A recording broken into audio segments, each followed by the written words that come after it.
بسم اللہ الرحمن الرحیم۔ پیارے بھائیوں اور معزز سامعین کرام، ایک بھائی نے سوال کیا ہے کہ محترم، میں بہت سے لوگوں کو دیکھتا ہوں کہ وضو کرنے کے بعد شہادت والی انگلی اٹھا کر آسمان کی طرف دیکھ کے کچھ پڑھتے ہیں، تو یہ رہنمائی فرما دیں کہ وہ لوگ کیا پڑھتے ہیں تاکہ مجھے بھی اس بات کا علم ہو جائے،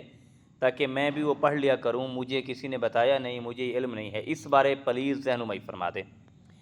جی السلام علیکم ورحمۃ اللہ وبرکاتہ۔ بھائی نے بہت اچھا سوال کیا ہے، اس بارے آپ کو آگاہ کرنے جا رہا ہوں۔ کوشش کریں کہ ویڈیو کو آخر تک سنیں اور آپ کو یہ مسئلہ جو ہے یہ سمجھ آ سکے اور دوستوں میں بھی یہ شیئر کر دیں۔ دیکھیں، وضو کرنے کے بعد شہادت والی انگلی اٹھا کے آسمان کی طرف دیکھ کے جو پڑھا جاتا ہے، وہ حضرت عمر بن خطاب رضی اللہ تعالی عنہ فرماتے ہیں کہ میں نے رسول اللہ صلی اللہ تعالیٰ علیہ وسلم کی زبان اطہر سے سنا ہے۔ آقا دو جہاں سرور کائنات صلی اللہ تعالیٰ علیہ وسلم نے فرمایا کہ جو بندہ وضو کرنے کے بعد، یعنی نماز کا وضو کرتا ہے،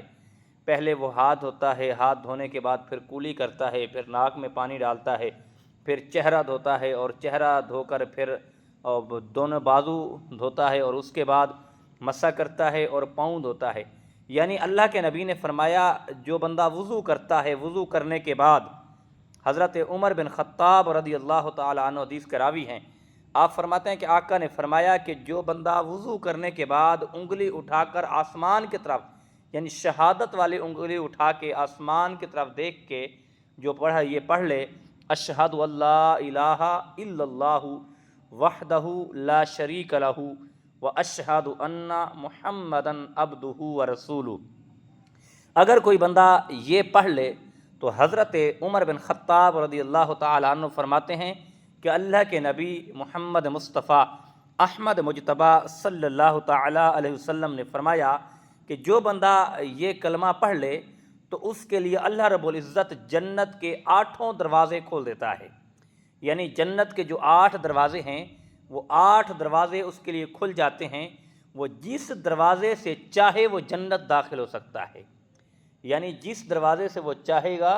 وہ جنت سے داخل ہو سکتا ہے۔ اور اسی طرح ایک اور حدیث پاک میں آتا ہے جس کے راوی حضرت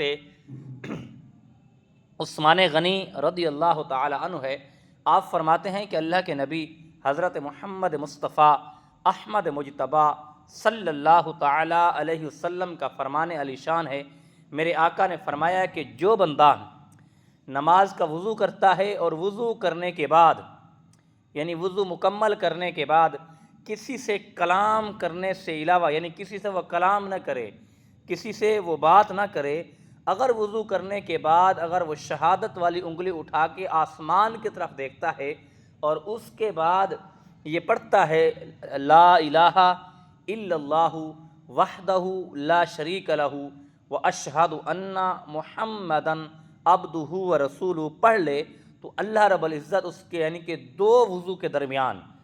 یعنی 2 وضو کے درمیان جو گناہ ہیں اللہ وہ معاف فرما دیتا ہے، اللہ معاف کر دیتا ہے۔ یعنی ہم ایسے سمجھ لیں کہ ایک اگلا وضو جو ہے اور ایک پچھلا وضو، ان 2 وضو کے درمیان جو ہے وہ اللہ پاک وہ گناہ معاف فرما دیتا ہے۔ اور اسی طرح یہ نماز کے جو مسائل ہیں اور جو وضو کرنے کے مسائل ہیں، یہ سارے ہمیں سمجھنے چاہیے اور ہمیں یہ سیکھنے چاہیے۔ اب ہم اپنے آپ کو، میں نے یہ 2 چیزیں بتا دی ہیں جو اللہ کے نبی حضرت محمد مصطفیٰ احمد مجتبی صلی اللہ تعالی علیہ وسلم کا فرمان علی شان ہے، اور کہ جس نے یہ اگر پڑھ لیا کلمہ تو اس کو لیے جنت کے 8 دروازے بھی کھول دیے جاتے ہیں، اور دوسرا جو ہے اس کے لیے 2 وضو کے درمیان جو گناہ ہیں اللہ وہ معاف کر دیتا ہے۔ اللہ ہمیں عمل کی توفیق عطا فرمائے، اللہ ہمیں دین سمجھنے کی اور اس پر عمل کرنے کی توفیق عطا فرمائے۔ وما توفیقی